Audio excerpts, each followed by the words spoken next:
உள்ளம் 40 நாட்கள் நோன்பிருந்தேன், உன்னை பார்ப்பது பலனென பழிந்து வந்தேன். சுவாமியே சரணம் ஐயப்பா, நின் சன்னதி மகிமையே மெய்யப்பா. சுவாமியே சரணம் ஐயப்பா, நின் சன்னதி மகிமையே மெய்யப்பா.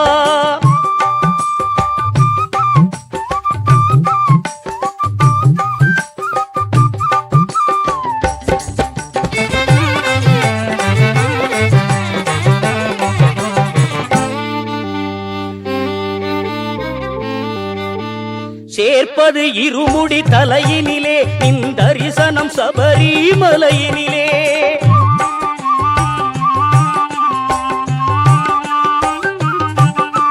சேர்ப்பது இருமுடி தலையினிலே, இந்த தரிசனம் சபரிமலையினிலே. கேட்பது